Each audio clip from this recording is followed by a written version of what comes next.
de narco. Vas mal, ¿eh? Voy Vas bien, mal. bien, voy He bien. cerrado esos capítulos. 29 de junio de 2006. No hay alfombras rojas ni cámaras oficiales, solo un estacionamiento mal iluminado en Hidalgo, Texas, y un disparo que rompe la noche después de un concierto.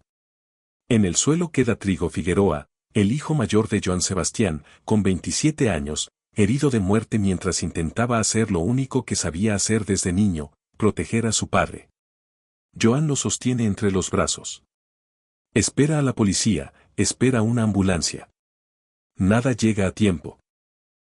Esa escena marca el inicio de una cadena que nadie quiso llamar por su nombre. Durante años, la historia oficial habló de una pelea absurda con fanáticos borrachos, un accidente, un error de segundos. Pero la realidad nunca fue tan simple. 4 años después. En la madrugada del 12 de junio de 2010, otro hijo, Juan Sebastián Figueroa, cae abatido por un arma de uso exclusivo del ejército frente a un club nocturno en Cuernavaca. No hubo forcejeo, no hubo caos. 2 disparos certeros al cuello y al pecho. Una ejecución. Días más tarde, narcomantas firmadas por un cártel explican lo que el Estado no quiso explicar. El apellido Figueroa ya estaba escrito en el lenguaje de la guerra. La tragedia no terminó ahí. En abril de 2023, Julián Figueroa, el hijo más joven, murió solo en su habitación.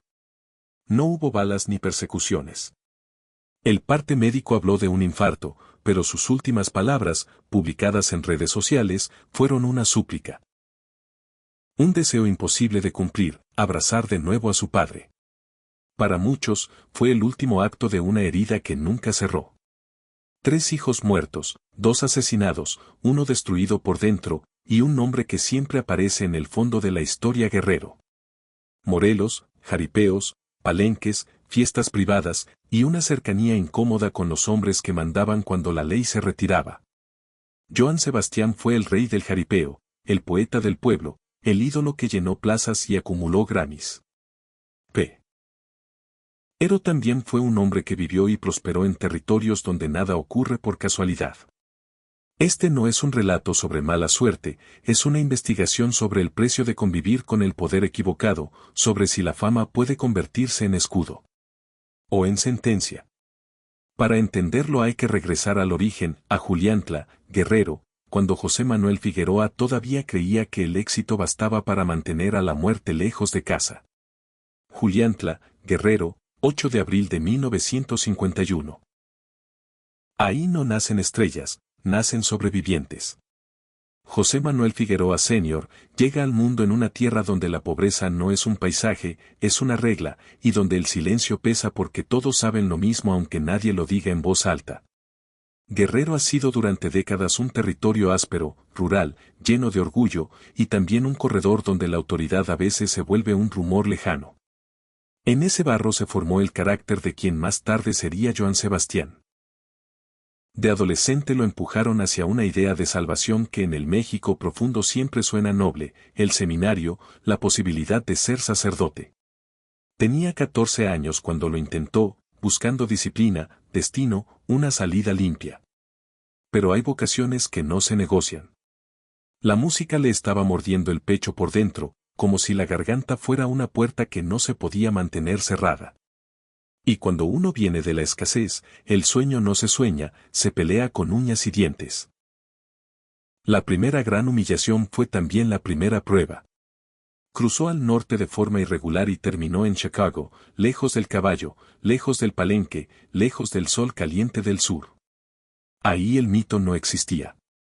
Ahí había trabajos pequeños que te encogen el alma, lavar carros, cargar charolas, servir habitaciones, volver invisible tu nombre para que el hambre no te venza.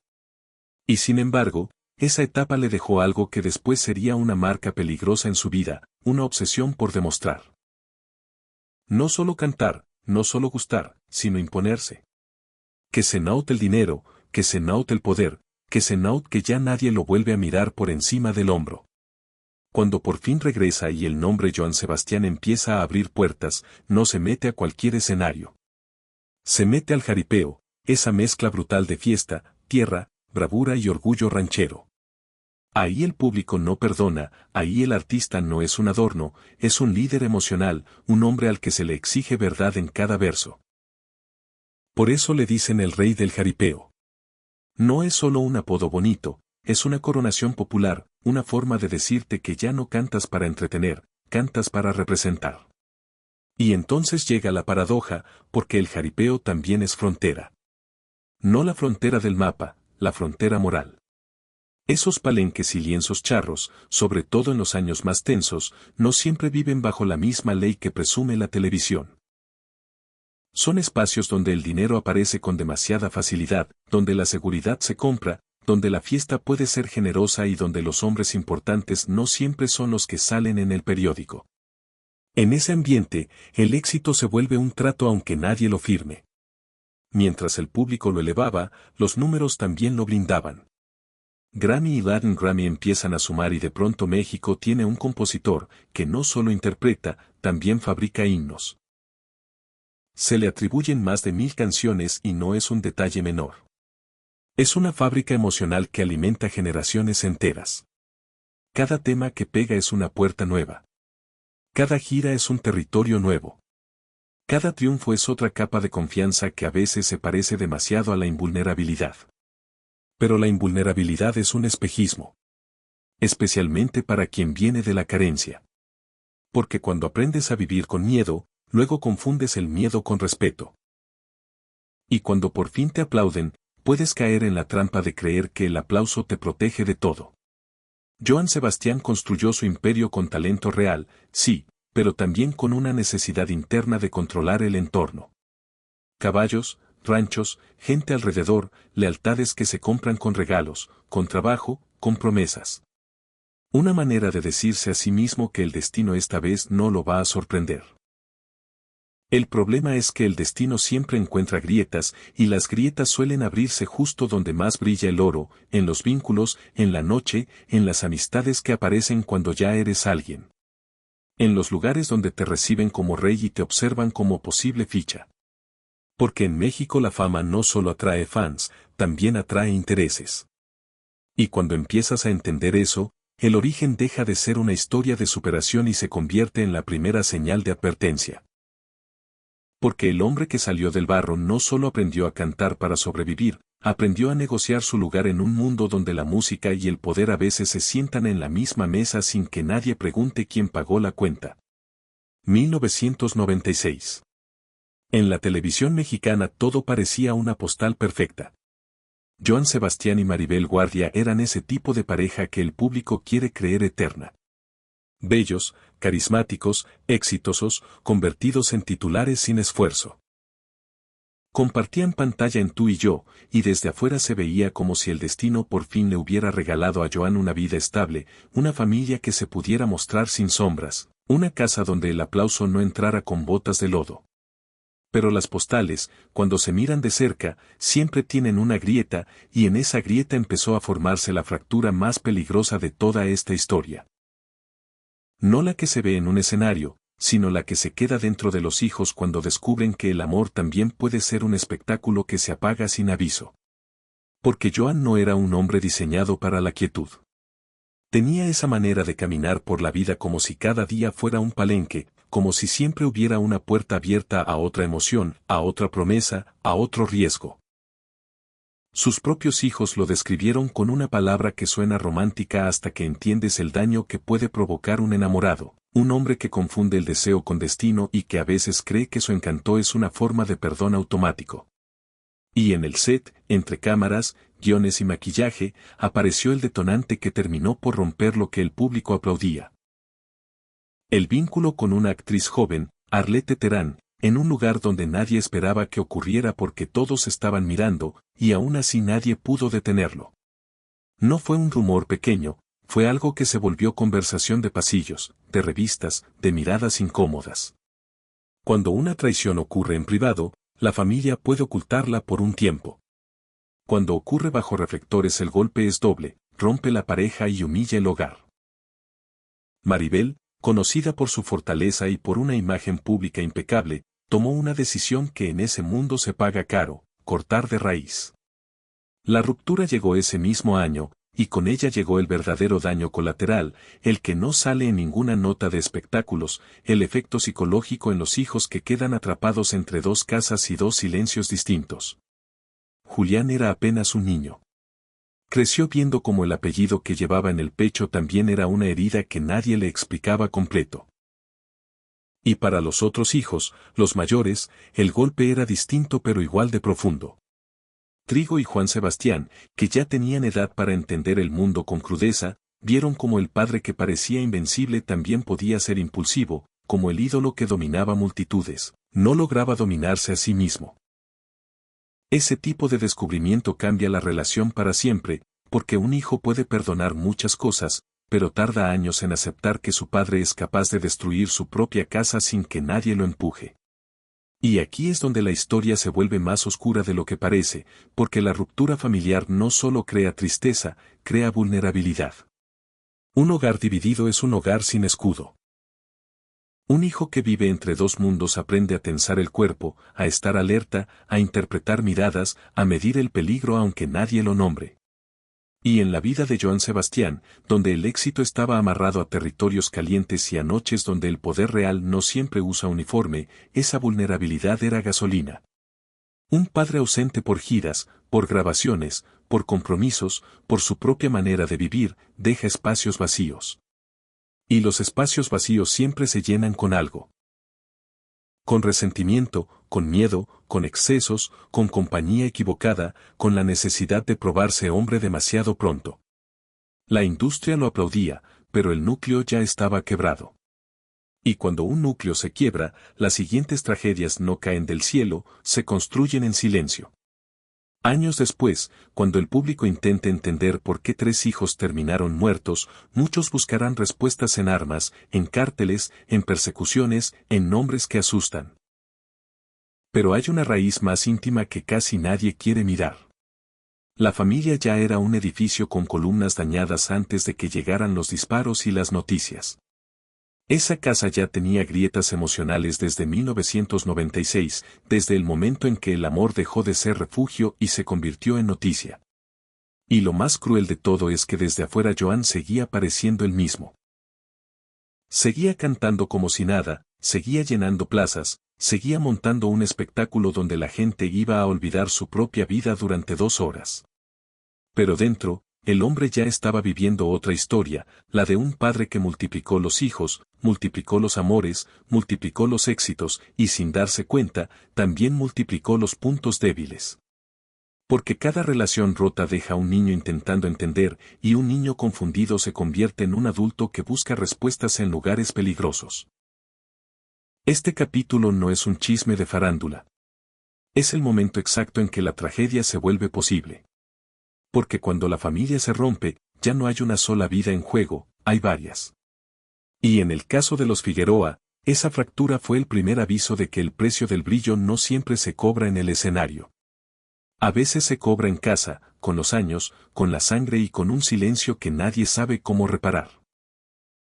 En Juliantla, Guerrero, la fama no se mide solo en discos vendidos, se mide en quien te saluda, quien te cuida la espalda, quien te deja cantar sin que la noche se vuelva un aviso.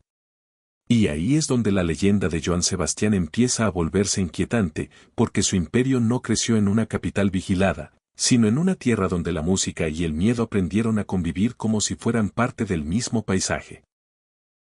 Él no era únicamente un cantante exitoso, era el símbolo de un mundo entero, el del jaripeo, los palenques, las ferias donde la autoridad llega tarde y la gente poderosa siempre está ya sentada en primera fila. Durante los años 90 y los primeros 2000, ese circuito se volvió un territorio perfecto para la narcocultura, no por estética sino por logística, mucho dinero en efectivo. Grandes concentraciones, seguridad privada, noches largas, promotores que dependen de permisos invisibles. En ese contexto, la pregunta deja de ser si un artista se cruzó con ciertos nombres y se convierte en otra más dura, ¿cuánto cuesta no cruzárselos? Es ahí donde aparecen los relatos que manchan, los testimonios que insisten, las sospechas que nunca se van. Aunque nadie las quiera pronunciar en voz alta. Años después, investigaciones periodísticas y libros de investigación colocaron a Joan Sebastián en un mapa que él nunca aceptó públicamente. Anabel Hernández, en el marco de su trabajo sobre vínculos entre figuras públicas y capós, ha sostenido que el cantante era cercano a líderes de los Beltrán Leiva y que en su entorno se hablaba de fiestas privadas y de una relación de conveniencia donde la celebridad sirve como barniz de prestigio y la protección sirve como escudo. Esa idea no prueba un delito, pero sí dibuja un patrón, el de una convivencia peligrosa que en México muchas veces funciona como moneda de cambio. Y entonces aparece el otro expediente, más oscuro, más difícil de mirar de frente. En 2017, un texto periodístico detonó un escándalo que ya no era rumor de cantina ni chisme de camerino, sino una referencia a una investigación sobre trata de personas donde, según los reportes, víctimas identificaban un rancho asociado al cantante.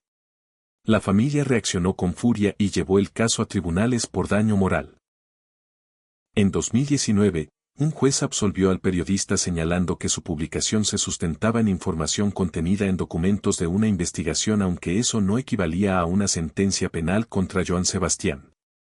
Ese matiz es crucial porque el expediente quedó flotando en un limbo moral, no demostrado ante una corte penal, pero tampoco enterrado como una invención sin base documental.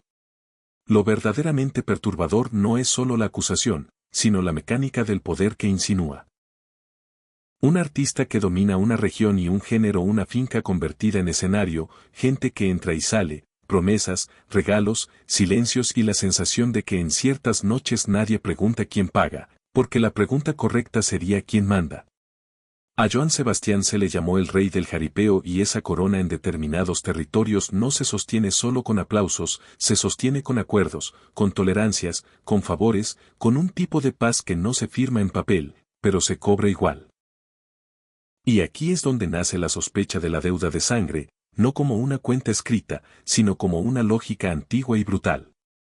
Si tú recibiste protección, si cantaste donde otros no podían, si tuviste puertas abiertas en lugares donde la ley no decide, entonces, tarde o temprano alguien puede venir a cobrar, no necesariamente dinero, a veces algo peor, algo que duela más y garantice obediencia. En el México de la guerra entre cárteles, esa clase de cobro no siempre llega directo al beneficiario. Muchas veces cae donde más duele, en la familia, en los hijos, en la parte más frágil del orgullo. Porque incluso si Joan Sebastián jamás se sentó a negociar nada, incluso si su única arma fue la guitarra y su única ambición fue ser grande, el simple hecho de moverse en ese ecosistema lo expuso a un peligro que no perdona ingenuidades. Y cuando ese ecosistema se rompe, cuando cambian los jefes, cuando muere un protector, cuando un territorio entra en disputa, lo que antes era blindaje se convierte en maldición. El lujo, los caballos, la fama, los palenques llenos, todo eso puede ser solo la fachada de una casa construida sobre arena. Con esa sombra instalada sobre su nombre, el destino ya no parece una línea tranquila, sino una cuenta regresiva. Porque después de los rumores y los expedientes llega lo que nadie puede discutir. La primera muerte, la primera noche en que la música terminó y el apellido Figueroa empezó a aprender el lenguaje del duelo. La primera noche no llegó como una advertencia simbólica. Llegó con ruido, con empujones, con gritos, con una pistola levantándose en medio de un lugar donde se suponía que la música era lo único que debía imponerse. 27 de agosto de 2006, Hidalgo, Texas. Después de un concierto, mientras la gente todavía tenía el eco de las canciones en el pecho, Trigo Figueroa estaba haciendo lo que había hecho tantas veces, proteger a su padre. No como escolta profesional, sino como hijo, como ese muro humano que se coloca por instinto cuando el peligro se acerca demasiado. Trigo tenía 27 años, no era una figura pública en busca de cámaras, era el primogénito, el que entendía mejor el peso del apellido y también el riesgo que implicaba. Por eso estaba ahí, conteniendo a un grupo de hombres ebrios que exigían acercarse a Joan Sebastián. No pedían una canción, no pedían un saludo amable. Exigían acceso, como si el escenario fuera una extensión de su voluntad. En segundos, la discusión se volvió empujón, el empujón se volvió amenaza, y la amenaza se volvió disparo. El balazo fue directo a la cabeza. Seco, preciso. No hubo advertencia, no hubo forcejeo largo, el tipo de violencia que no busca asustar, busca terminar. Trigo cayó al suelo mientras su padre corría hacia él, sin guardaespaldas, sin fama, sin nada que pudiera comprar ese momento de regreso. Joan Sebastián lo sostuvo en brazos esperando ayuda, minutos eternos. Después diría que cuando más necesitó a la policía, no llegó. Cuando más necesitó una ambulancia, no llegó. Y esa frase no era una queja mediática, era el lamento de un hombre que acababa de entender que toda su influencia no servía para salvar a su hijo.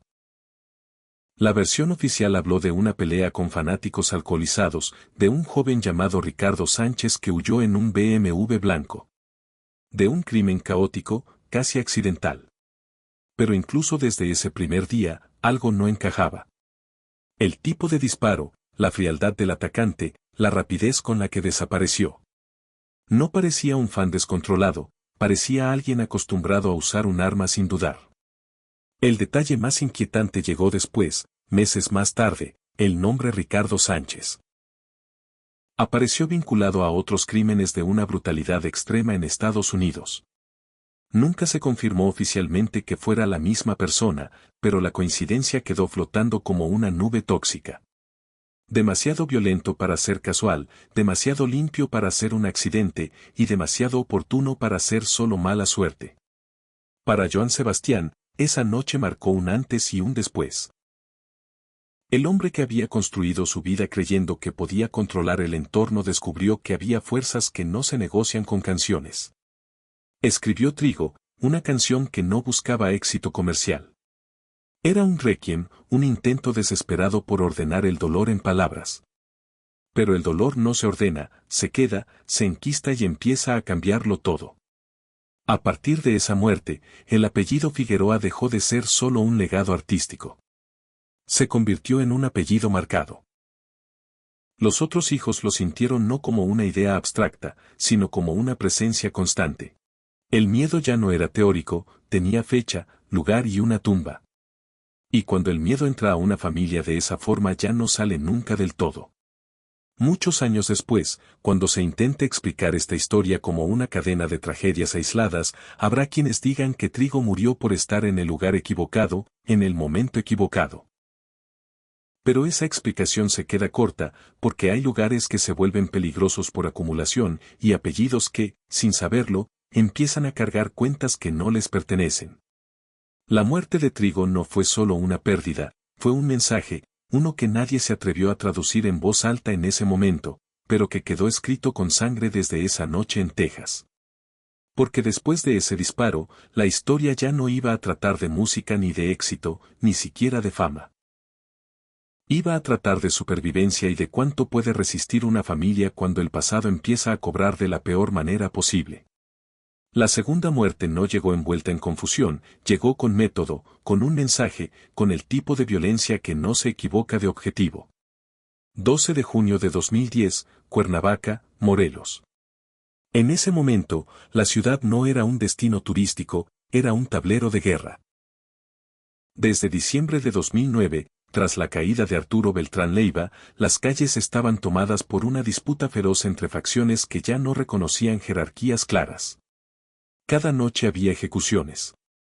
Cada bar era una trampa potencial. Cada rostro desconocido podía ser un vigía. Juan Sebastián Figueroa tenía 32 años y había aprendido a vivir con cuidado. No era ingenuo, sabía que el apellido pesaba. Sabía que el apellido abría puertas, pero también atraía miradas. Aquella noche salió con amigos, nada extraordinario, un antro, música alta, alcohol, un intento de entrar. La versión más repetida habla de una discusión trivial, de una negativa en la entrada, de un intercambio de palabras.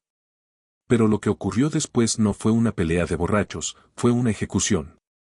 El hombre que disparó no dudó. Sacó un arma corta calibre 9 milímetros prohibida para uso civil. 2 disparos, uno al cuello, otro al pecho. Precisión, frialdad, distancia corta. Juan cayó sin tiempo para reaccionar. El tirador se dio la vuelta y se fue. No corrió, no gritó, no improvisó. Ese detalle lo cambia todo, porque cuando alguien actúa así no está defendiendo su ego, está cumpliendo una orden.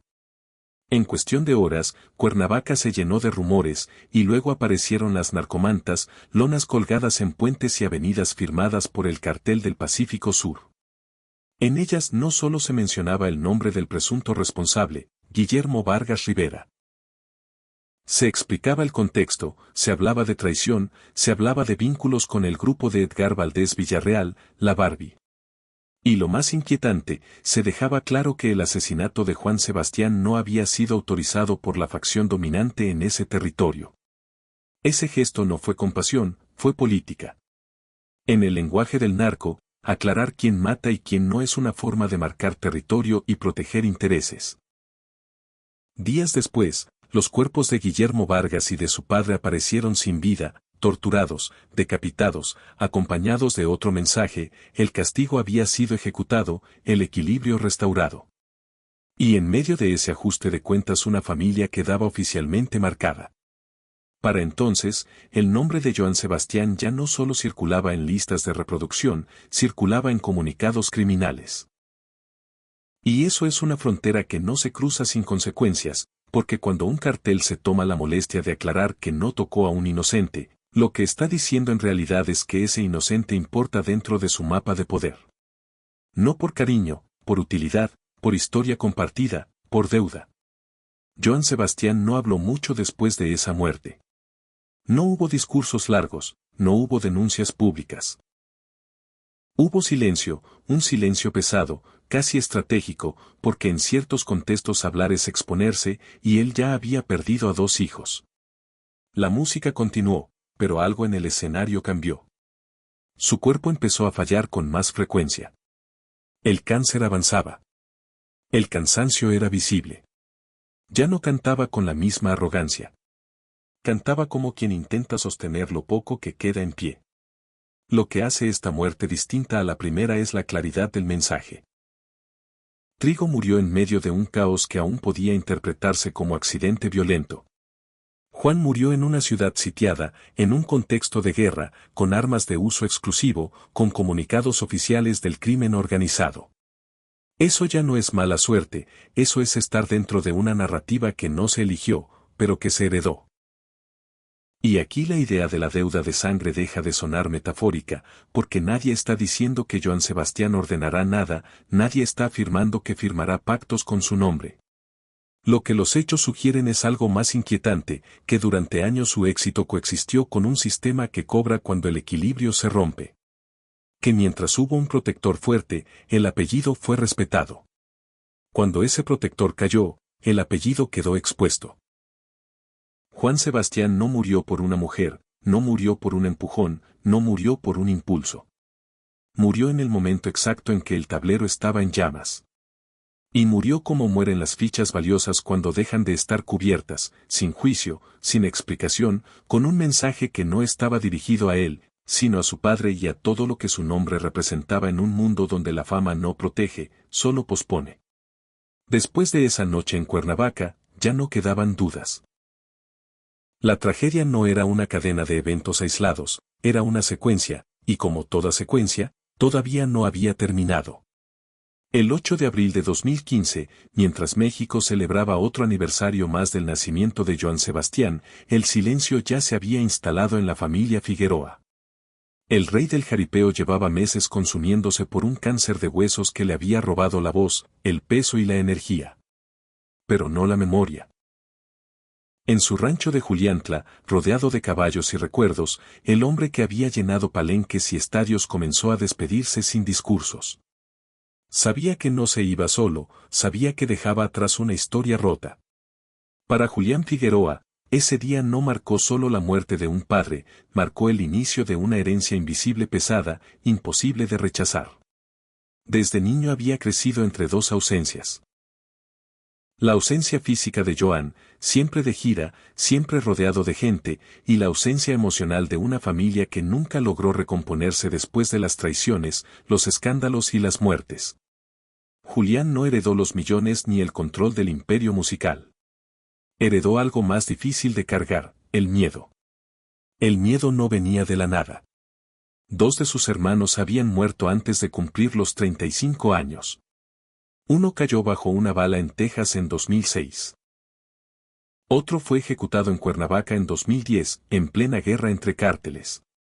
Julián creció escuchando esos nombres como advertencias silenciosas. Trigo, Juan Sebastián, nombres que en la casa no se pronunciaban en voz alta, pero que estaban presentes en cada conversación interrumpida, en cada mirada larga de su madre, en cada canción triste que sonaba de fondo. A diferencia de ellos, Julián no buscó refugio en la noche ni en los excesos públicos. Buscó refugio en la música, pero también en el alcohol. En entrevistas posteriores confesó que la depresión había llegado temprano, que había días en los que levantarse de la cama era una batalla, que el apellido Figueroa pesaba más que cualquier aplauso. Tengo un motivo para vivir, mi hijo, dijo en más de una ocasión. Pero también admitió que había noches en las que el pasado regresaba sin pedir permiso. La muerte de Joan Sebastián en julio de 2015 cerró una puerta que Julián todavía no estaba listo para cerrar. No hubo reconciliaciones finales, no hubo conversaciones pendientes resueltas. El padre se fue con sus silencios y el hijo se quedó con preguntas que nunca tendrían respuesta. ¿Cuánto sabía realmente Joan? ¿Qué tan cerca estuvo del peligro? ¿Por qué la violencia siempre rondó a su familia? Incluso cuando él ya no estaba. Con los años, Julián intentó construir una vida normal. Se casó, fue padre, publicó música, actuó, sonrió frente a las cámaras. Pero quienes lo conocían sabían que algo seguía quebrado. En redes sociales, sus mensajes eran cada vez más introspectivos, más oscuros. Hablaba del tiempo como una mentira piadosa, de la sanación como una promesa que no siempre se cumple, de un abrazo que seguía esperando. El 9 de abril de 2023, apenas un día después de lo que habría sido el cumpleaños de Joan Sebastián, Julián Figueroa murió solo en su habitación. Tenía 27 años. El dictamen médico fue claro: infarto agudo al miocardio y fibrilación ventricular. No hubo balas, no hubo sicarios, no hubo persecuciones. Pero para muchos esa explicación no alcanzó para cerrar la historia, porque hay muertes que no necesitan violencia externa para ser consecuencia de la violencia. Hay corazones que se rompen lentamente, año tras año, cargando duelos no resueltos, miedos heredados y una historia familiar marcada por la sombra. Julián no cayó por una deuda de sangre directa, cayó por el eco de todas las anteriores. Y así, sin disparos ni narcomantas, la tragedia terminó de completar su círculo. 3 hijos muertos, 3 finales distintos, una misma raíz. Lo que quedó no fue un escándalo más, sino una pregunta incómoda que sigue flotando sobre el legado de Joan Sebastián. ¿Hasta dónde alcanza realmente el precio de convivir con el poder? ¿Y cuántas vidas puede cobrar, incluso después de la muerte? Durante años, la historia de Joan Sebastián fue contada como la de un hombre que lo tuvo todo y lo perdió por enfermedad. Un artista prolífico, un poeta del pueblo, un ícono del jaripeo que murió luchando contra el cáncer. Pero cuando se observan las fechas, los nombres y los contextos, esa versión empieza a quedarse corta. Porque hay trayectorias que no se explican solo con talento y mala suerte. Hay vidas que avanzan siguiendo una lógica más oscura, marcada por pactos invisibles y consecuencias diferidas. El patrón es imposible de ignorar. Primero, el ascenso. Un joven salido de la pobreza extrema de Guerrero que construye un imperio musical en una de las regiones más violentas y disputadas de México. Un cantante que no solo llena palenques, sino que domina un circuito donde la música, el dinero y el poder armado conviven sin fronteras claras. Durante años, nada lo toca. Ni la violencia generalizada, ni los ajustes de cuentas, ni el caos que rodea a otros artistas. Esa protección no es gratuita. En esos territorios nunca lo es. Luego llega el quiebre. En diciembre de 2009, Arturo Beltrán Leiva va a caer abatido por la Marina. El equilibrio se rompe, las lealtades se fragmentan, los viejos acuerdos dejan de valer. Y justo en ese nuevo escenario, la tragedia golpea de nuevo a la familia Figueroa. Juan Sebastián muere en Cuernavaca en una ejecución que lleva todas las firmas del crimen organizado. Narcomantas aparecen, nombres son señalados, venganzas se consuman en cuestión de días. No es un crimen aislado, es un mensaje dentro de una guerra. Después, El silencio. Juan Sebastián nunca ofrece una explicación pública. Nunca denuncia, nunca acusa, sigue cantando, sigue trabajando, sigue viviendo en los mismos territorios donde otros han tenido que huir o pagar con la vida. Para algunos, eso confirma su inocencia. Para otros, refuerza la sospecha de que sabía demasiado, de que su supervivencia no dependía del azar, sino de una posición especial dentro de un sistema que no perdona a los ingenuos. La muerte de Trigo, ocurrida años antes en Texas, comienza a leerse bajo otra luz, ya no como una pelea de borrachos, sino como un evento extraño protagonizado por un agresor que encaja más en el perfil de un criminal violento que en el de un fanático ebrio. Y la muerte de Julián finalmente cierra el círculo desde otro ángulo, sin balas, sin sicarios, sin persecuciones, pero con una devastación emocional acumulada durante toda una vida. Aquí es donde la idea de la deuda de sangre deja de ser una metáfora exagerada y se convierte en una hipótesis incómoda. No una deuda firmada, no un acuerdo explícito, sino un intercambio tácito, protección a cambio de convivencia. Seguridad a cambio de silencio, beneficios a cambio de exposición. Cuando ese equilibrio se rompe, el costo no siempre lo paga quien firmó el pacto. A veces lo pagan los hijos. Nada de esto puede probarse en un tribunal. No hay sentencias contra Joan Sebastián, no hay documentos que lo condenen, pero las historias más importantes no siempre se escriben en expedientes judiciales. Se escriben en patrones, en coincidencias que se repiten, en familias que acumulan muertos mientras otros, en circunstancias similares, no sobreviven ni la mitad del tiempo. Joan Sebastián murió con honores. Sus canciones siguen sonando. Su nombre permanece intacto para millones de fans. Pero detrás del mito queda una advertencia silenciosa: el éxito construido en territorios dominados por la violencia nunca es neutral. Y cuando el poder se obtiene cerca de la oscuridad siempre encuentra la forma de cobrar lo que considera suyo. Tal vez esa fue la verdadera herencia del rey del jaripeo. No solo música, no solo fama, sino una historia que demuestra que en ciertos mundos nadie baila con el diablo sin dejar algo irremediablemente atrás. Gracias por quedarte hasta aquí y escuchar esta historia tras el telón. No olvides darle like, activar la campanita y suscribirte. También deja un comentario y comparte esta historia si crees que necesita ser escuchada. Hasta la próxima.